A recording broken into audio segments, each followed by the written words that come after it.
bem sabe que foi um momento difícil para mim, que se passou recentemente, mas Deus ele dá força. Em meio a tudo que eu passei, Deus continua me dando força. E antes de tudo, eu tinha que começar essa pregação, eu tinha que agradecer a igreja, porque naquele momento em que eu li aquela mensagem da igreja me apoiando, aquilo confortou meu coração de um jeito que vocês não têm noção. Foi uma viagem longa, foi 7 horas de viagem, mas todo momento era alguém mandando, era alguém apoiando, era alguém motivando. E quem perdeu sabe, quem já perdeu sabe o quanto dói, mas quem tem um apoio de uma igreja como essa, sabe o quanto conforta o coração. Eu perdi um pai, mas Deus me deu uma família. Deus me deu um pastor, que é como um pai para mim, e Deus me deu uma pastora, que é como uma mãe para mim. Então eu sou grato de coração, igreja, por tudo. E saiba que se você está passando por alguma tempestade, como o pastor disse, ela tem fim, mas não para no meio. O que eu faço é continuar. E assim a igreja faz também. Por isso nós não vamos parar. Pastor, obrigado pela oportunidade de estar aqui novamente. Louva a Deus. E vamos à palavra. É bom quando Deus ele confirma a palavra, né? E a pastora ela confirmou. Então, em nome de Jesus, abra a tua Bíblia comigo em João 14.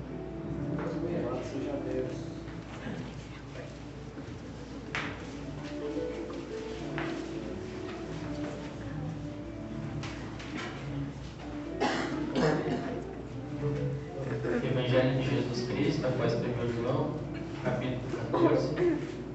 A igreja que encontrou, diga amém. Amém. Assim diz a palavra do Senhor. Jesus, o único caminho. Não se turbe o vosso coração. Credes em Deus, crede também em mim. Na casa de meu pai há muitos aposentos. Se não fosse assim, eu não teria dito a vós. Portanto, vou para preparar um lugar. E quando eu me for e vos tiver preparado um lugar, virei de novo. E vos levarei para mim, a fim de que onde eu estiver, estejais vós também. Vós sabeis para onde eu vou, e conheceis o caminho.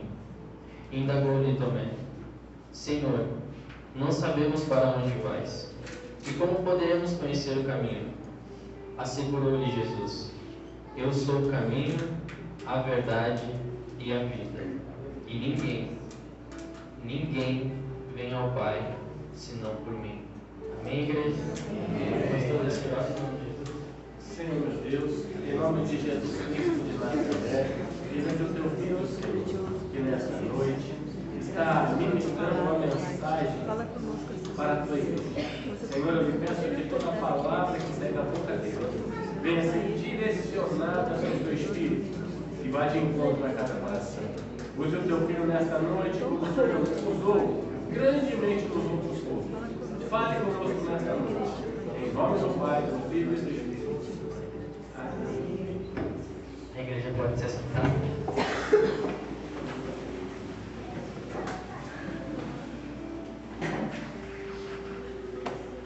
Bem, sabemos que hoje em dia, eu não digo aqui nessa igreja, eu sei que eu sou novo convertido ainda, mas o pouco que eu vejo, eu gosto muito de olhar a pregação no YouTube.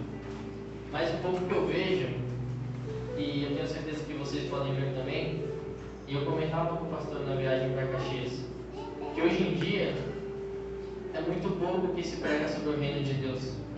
Hoje em dia estão usando os altares para pregar prosperidade, para pregar sobre carro, sobre casa, sobre coisas que são terrenas. Mas bem sabemos que as coisas terrenas, elas são passageiras, mas as coisas do céu, elas são eternas. Então, antes de iniciar, eu quero dizer para você que eu não vim aqui para pregar que você vai ter um carro, que você vai ter uma casa, que você vai ter muita prosperidade e muito dinheiro.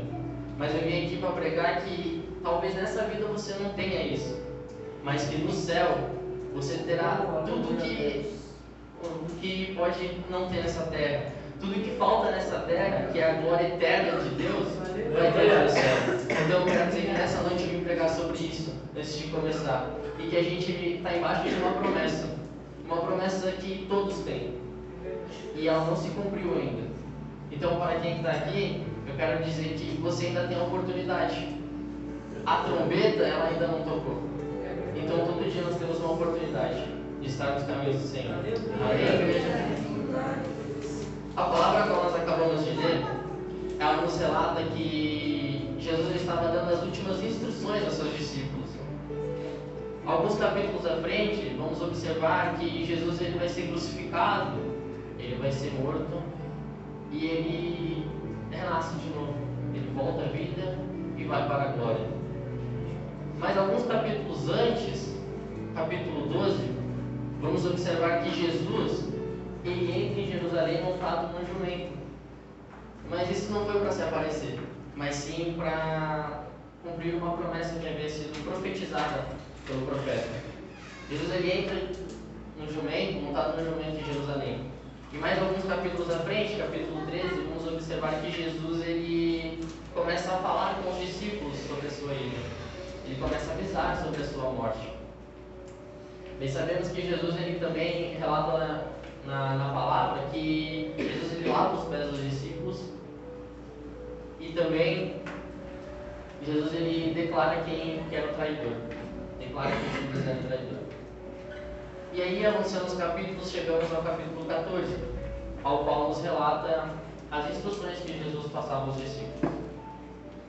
Observamos que Jesus ele começou a ministrar a palavra com 30 anos de idade. Mas por que com 30? Porque nessa idade ele era considerado maduro pelo povo. E nessa idade ele poderia ser mestre, ou seja, professor. Por isso que na Bíblia nós vamos ver muito chamando Jesus de mestre, que ele seria professor. E os discípulos, alunos. Com essa idade, ele teria essa maturidade para poder explicar. Pois talvez se ele começasse com 15 anos, 12 anos, ele teria a mesma sabedoria. Mas talvez ele não tenha o mesmo reconhecimento das pessoas, não tenha o mesmo respeito. Então, com 30 anos, ele estava maduro para fazer isso. Observamos que ele começa a ensinar os discípulos. E ele fica, em média, 3 anos e meio com os discípulos, ensinando, fazendo milagres, mostrando a palavra de Deus.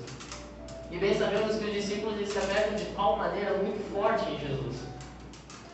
Então observamos que Jesus ele começa o capítulo 14 falando assim: não se turbe o vosso coração, falando diretamente para os discípulos, porque observamos que os discípulos eles estavam com o coração angustiado. Quando ele fala não se perturbe, é para não ficar com o coração angustiado. Observamos que os discípulos estavam assim por conta da sua ida, porque eles tinham se apegado muito no rei. E eles, mesmo Jesus falando que ele iria, os discípulos não acreditavam. E eu vejo que quando Jesus ele tocava nesse assunto, os discípulos ficavam tristes, porque eles não queriam que ele fosse, eles queriam Jesus ali, todo dia da sua vida. Só que ele veio para cumprir a promessa dele, ele veio para morrer e pagar nossos pecados, é para isso que ele veio. Só que os discípulos não conseguiam colocar isso no coração, e eles ficam angustiados quando Jesus ele relata essas palavras. E sabemos também que foi 3 anos e meio, 3 anos e meio aprendendo muito. Observamos que os discípulos eles não tinham riqueza, porque eles largaram tudo, eles não trabalhavam, mas eles viviam a obra de Deus. Eles viviam o sustento que Deus dava a eles. Então observamos que conforme vai passando o tempo, aquela paixão, aquele amor por Cristo aumentava mais.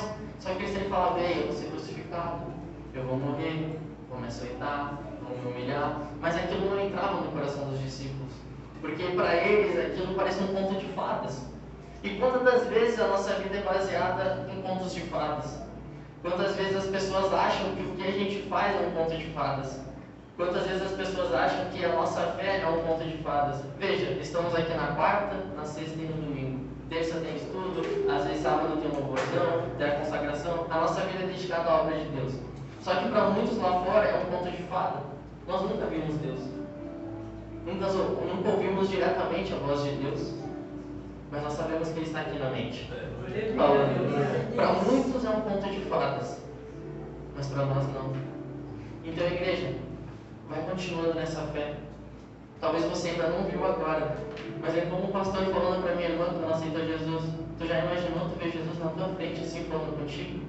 Mas isso é para quem vai para o céu. E essa igreja eu creio que vai para o céu. Observamos então que Jesus ele estava falando para não se perturbar no nosso coração. Muitas das vezes nós ficamos preocupados com as coisas terrenas.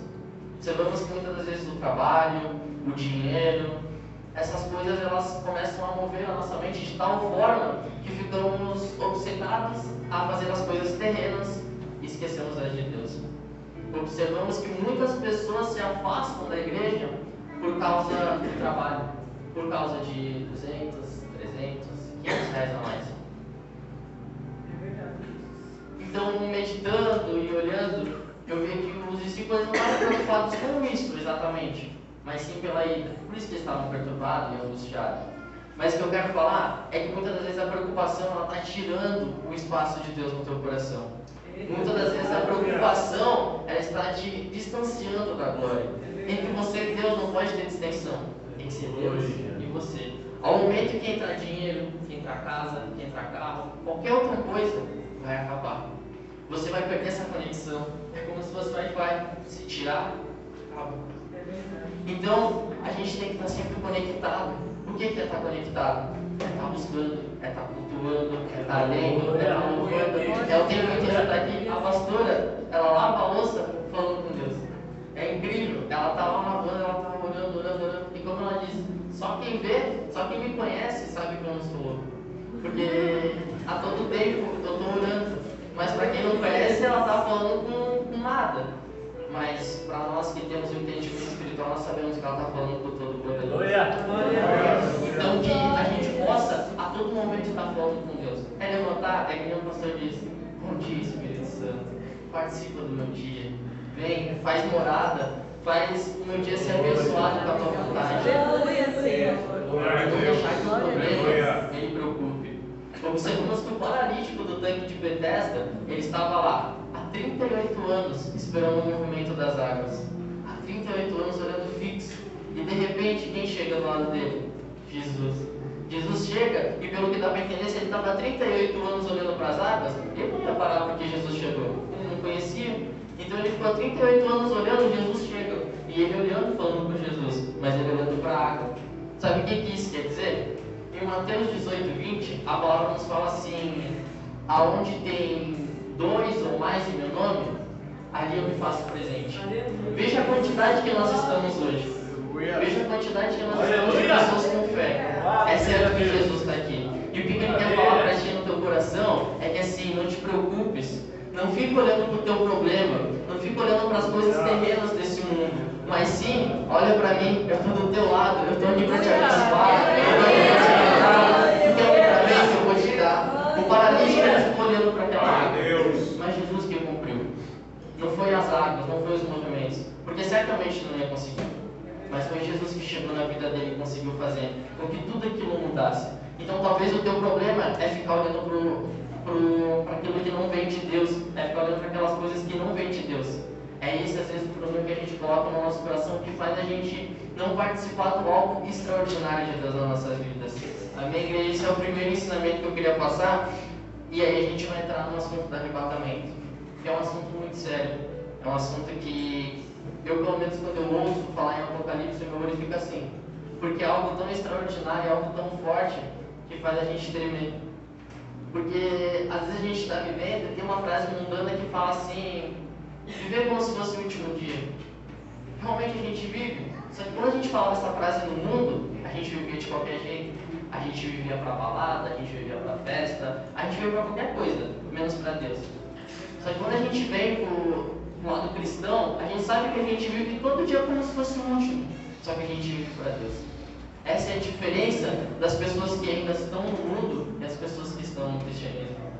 Aquela pessoa que está no mundo, ela vive todo dia como se fosse o último. Porque sabemos que é como se fosse o último. A qualquer momento, nossos olhos podem apagar. A qualquer momento, a trombeta pode tocar. Só que a trombeta, quando ela tocar, ela não vai ir mais rentando o pecado.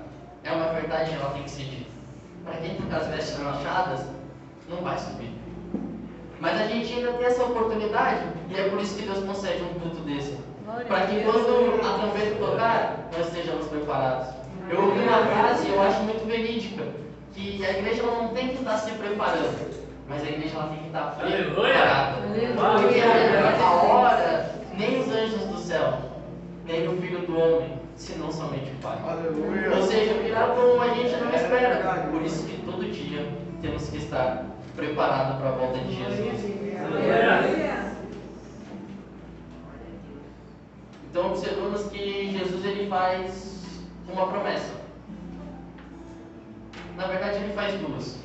A primeira é destinada aos discípulos. Ele fala assim: pois eu vou preparar um lugar. Ele está falando assim: eu vou preparar um lugar. Ele está fazendo uma promessa.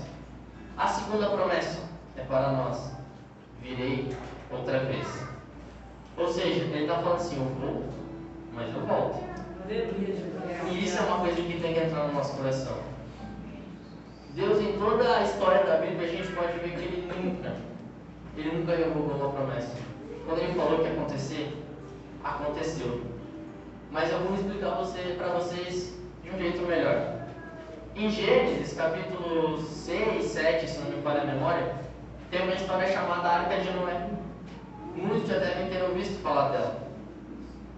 Observamos que Adão e Eva, eles nascem, são criados, cometem um pecado e são jogados para fora do Éden. Observamos então que a partir daquele momento a violência ela começa a entrar na terra, de tal maneira que Deus ele nos relata na palavra que aquilo entristeceu tanto que ele resolve acabar com tudo, com toda a humanidade da terra. Pensa que triste para o coração de Deus que ele fazer isso, acabar com toda a face da terra. O Criador acabar com a criação. Mas em Gênesis 6:8 vai nos relatar: Noé, porém, achou graça aos olhos do Senhor. Aleluia. Ou seja, um justo, por mais que o mundo inteiro esteja em pecado, um justo, ele tem graça aos olhos do Senhor. E eu creio nessa noite que você é um justo na presença de Deus. Observamos então que Deus ele fala assim: vou acabar com tudo. Mas Noé achou graça. Então observamos que Deus ele fala assim: Noé, eu vou mandar um dilúvio e eu vou acabar com tudo. Vou acabar com tudo, porque isso está corroendo meu coração. Isso está me deixando muito triste. Eu vou mandar um dilúvio e eu vou acabar com tudo. Noé, faz uma arca, porque eu vou te salvar. E todo aquele que entrar na arca, eu vou salvar também. Então Noé começa a pregar a arca. Começa aqui. E Noé pregando. E eu consigo imaginar Noé pregando e aqui naquela arca, e muitos passando do lado de Noé e falando: ele está louco? O que ele está fazendo? Está erguendo uma arca? Está erguendo um navio? E Noé pregando, seguindo o mandamento de Deus. E Noé pregando. E muitos não dando valor para o que Noé fazia. E Noé pregava.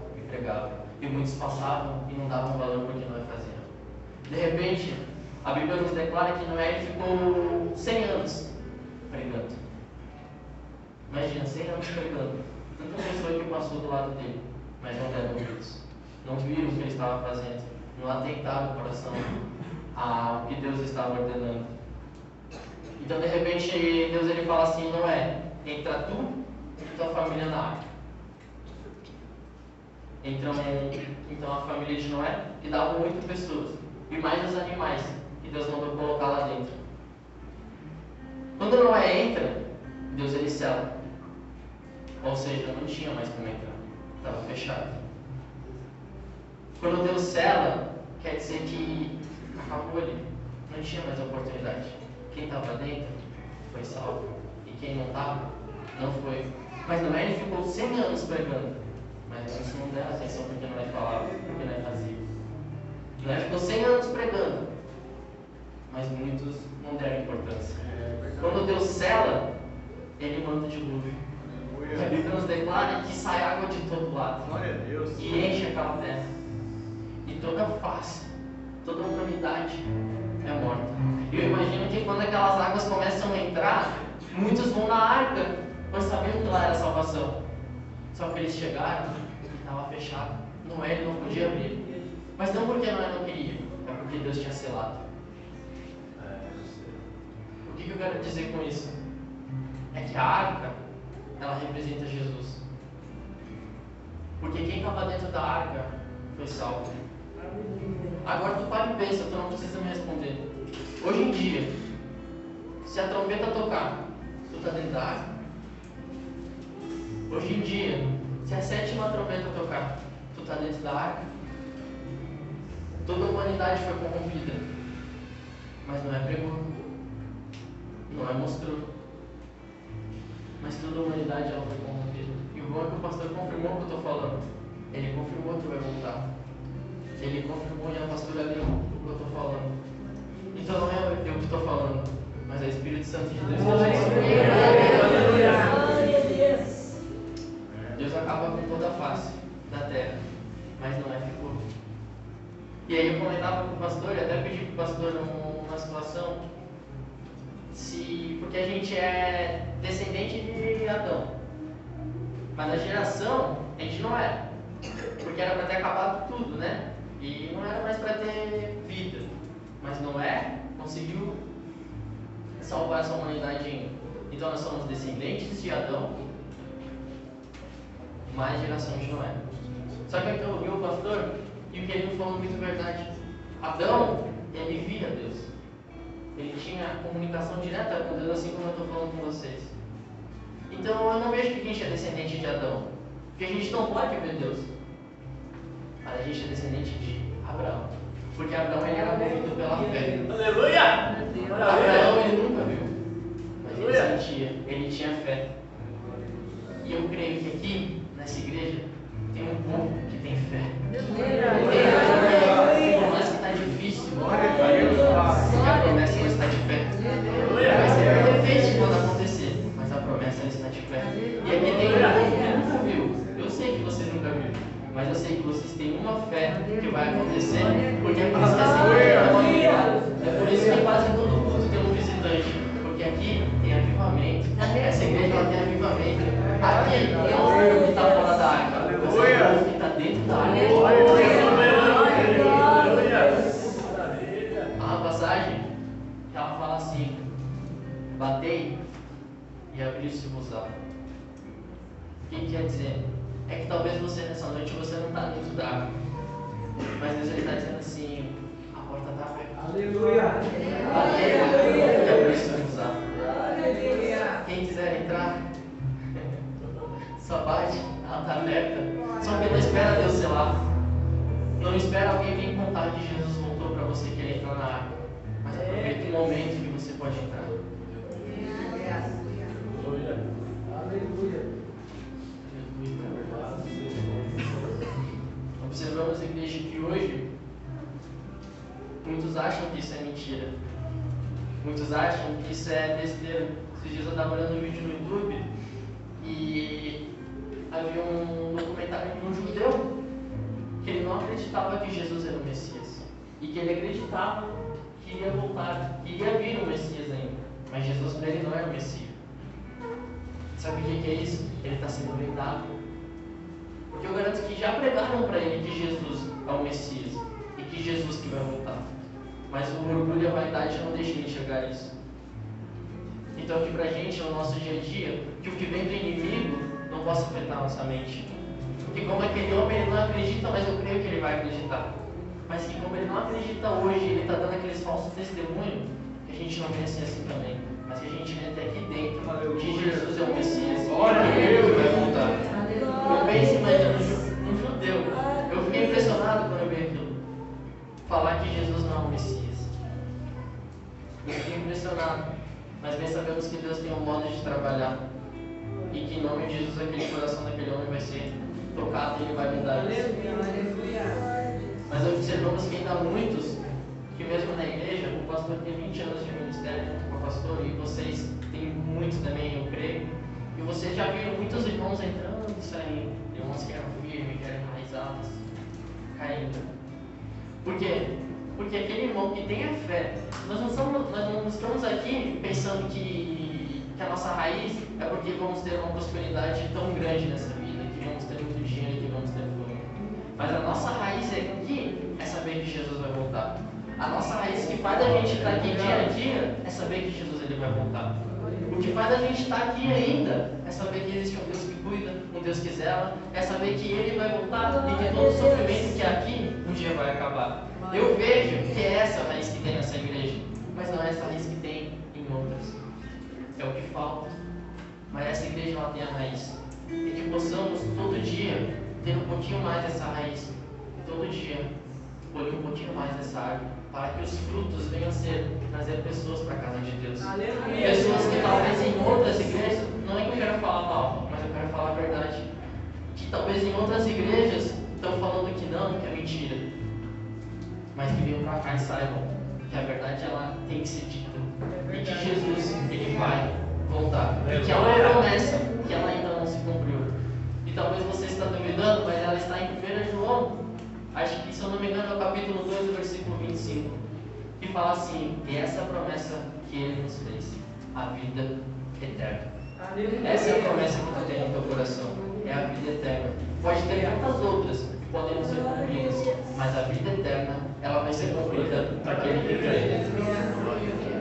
Muitos podem negar, podem brincar, podem zoar a nossa fé hoje, mas eu creio que no dia do juízo final, até Hitler, que fez tudo o que fez, ele vai ter que dobrar o joelho e falar: digno de honra, digno de glória e digno de louvor. E assim todo joelho se dobrará e vai ter que confessar que ele é digno de glória, digno de honra e digno de louvor. Faça o que fazer nessa terra, faça o que passar, vai ter que confessar.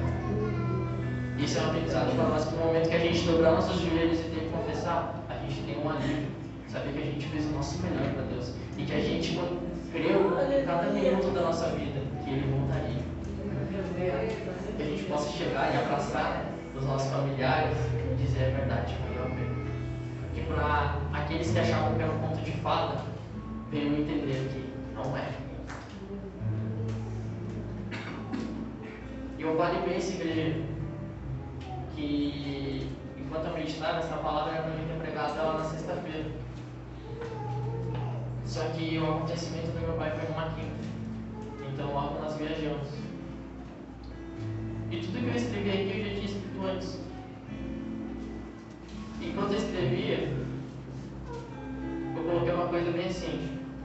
Você já parou para pensar que a qualquer momento pode ser o último suspiro da tua vida? Pode ser o teu último glória? Pode ser o teu último culto? Aleluia. E alguns dias depois eu perdi o meu pai.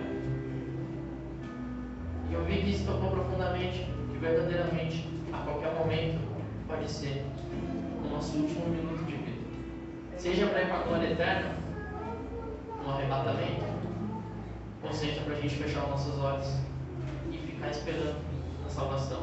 Mas a qualquer momento a gente vive como se fosse o último. Meu pai ele veio para cá em dezembro e ele aceitou a Jesus. Passaram 3 meses e ele se foi. E eu creio que ele está descansando para a salvação. Mas que para o nosso dia a dia a gente possa levar que a gente está vivendo o último dia.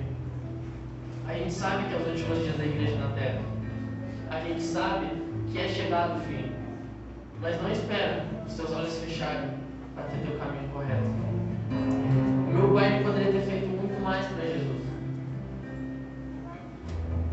Mas talvez era o momento dele de ir.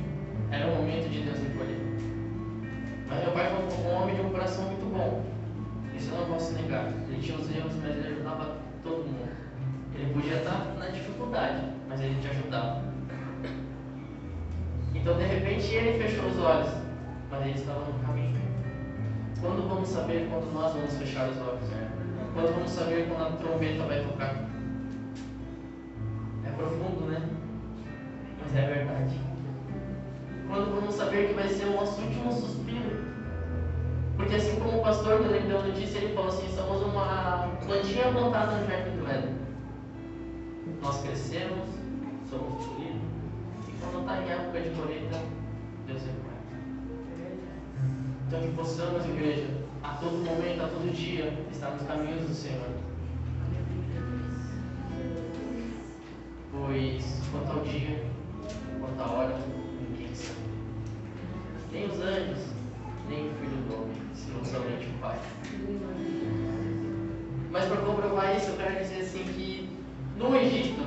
Se passaram 430 anos, o povo esperando o libertador. Deus manda Moisés. Moisés, ele vai lá e liberta o povo. De Malaquias a Mateus, observamos que houve 400 anos de silêncio de Deus com o povo. E o povo esperando o Messias. O que eu quero dizer com isso? A Bíblia relata que por mais o tempo que passou, se cumpriu. Passaram os 430 anos, mas Deus mandou. Passaram os 400 anos, mas Deus mandou. É por isso que Eclesiastes 3 nos diz que é um tempo determinado. Porque realmente, foram os 430 anos determinados pelo tempo de Deus. Não pelo tempo do homem. Foram os 400 anos determinados pelo tempo de Deus e não pelo tempo do homem. É por isso que todo dia nós vivemos a incerteza se vai acontecer ou não. Porque quem determina é Deus, e não o homem. Só que o que é interessante é que mesmo Deus fazendo todos os milagres, tudo para provar aquele povo, o povo não acreditava.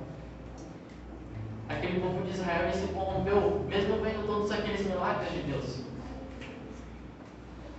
O povo, depois que chega Jesus, muitos não acreditam que ele é o Messias. Ou seja, às vezes Deus está fazendo um milagre, Ele está mostrando o que está acontecendo, que está chegando o tempo, mas os nossos olhos eles não permitem enxergar a verdade. Aquele povo ele estava cego, e eu não sei por quê. Porque eles viam tudo. Eles viam nuvem por cima deles, eles viam uma coluna de fogo à noite. Mas eles não acreditavam que aquilo vinha de Deus. Eu vejo que eles não acreditavam porque não tem como eles viver tudo aquilo e eles continuar julgando Deus. E a gente vive assim hoje. A gente vê tudo que Deus faz. A gente tem a Bíblia.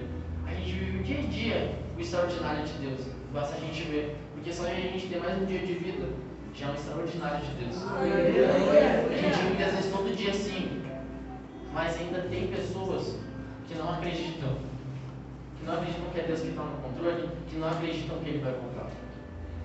Muitas das vezes as pessoas elas não conseguem acreditar.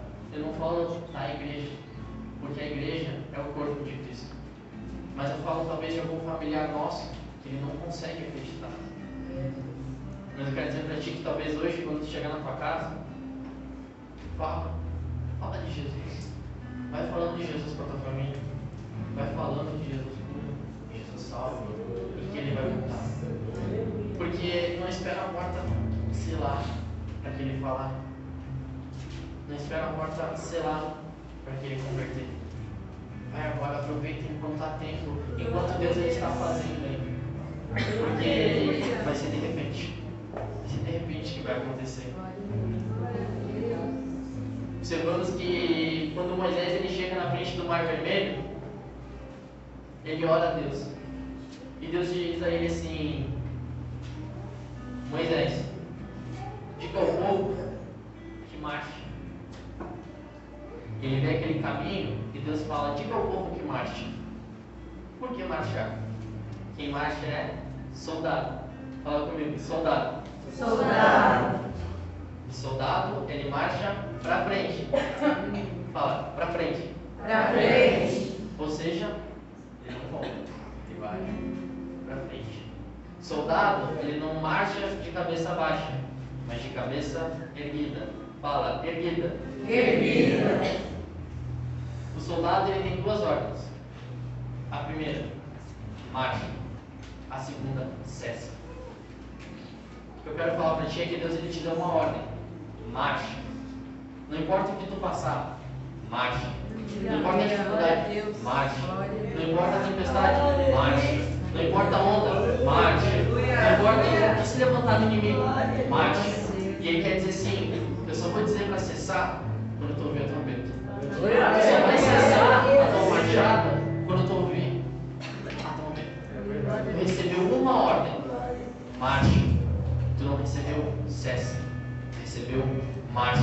Marcha para onde? Para o caminho do Senhor. Marcha para onde? Para o reino de Deus. Sabe por quê? Porque ele fala assim: eu sou o caminho. Há duas portas, a larga e a estreita. Então há dois caminhos, o largo e o estreito. O largo é mais fácil para quem está lá. O estreito é difícil, mas é para quem está aqui. Todo dia que tu levantar, escolhe o estreito. Não escolhe a porta fácil, mas escolhe difícil. Escolhe a dificuldade. Vento que sopra só ao favor, se preocupe. Né, pastor? Quando está tudo indo muito bem, se preocupe. Agora, quando tem um levante, agora é Deus. Porque Deus está no controle. Eu vou encerrar. Jesus ele fala assim: eu sou o caminho, a verdade e a vida, e ninguém vem ao Pai senão por mim. Ele quer falar assim: eu sou o caminho, todo o caminho que está fora dele está errado. Eu sou a verdade porque toda a verdade contada fora dele é mentira.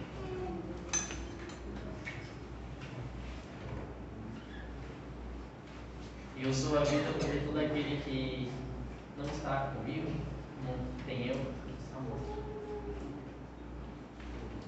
E a minha conclusão de tudo isso que eu falei é que a promessa, ela ainda não se cumpriu. A promessa, ela ainda está de pé. Igreja, vocês sabem qual é o caminho? Vocês sabem qual é a verdade? E eu não vim aqui para abalar a fé de ninguém, mas sim para fortalecer. Para que possamos entender o que estamos fazendo no nosso dia a dia. E se a trombeta tocar, nós vamos. Então eu vim aqui para fortificar a tua fé. Para que tu tenha a tua fé sabendo que o reino de Deus ele te espera. E que a porta está aberta. E quem está no caminho, é isso aí, permaneça. E quem não está no caminho, com toda licença, pastor, eu já vou encerrar agora. Eu peço que talvez alguém me sentiu essa pregação, essa ministração de Deus, porque não fui eu, e alguém sentiu no coração que quer entrar no caminho, quer se reconciliar, ou quer aceitar a Jesus, que venha até a frente e comece a trilhar o teu caminho de forma correta. Porque a gente não sabe quando vai soar a última trombeta. A gente não sabe quando será o último dia.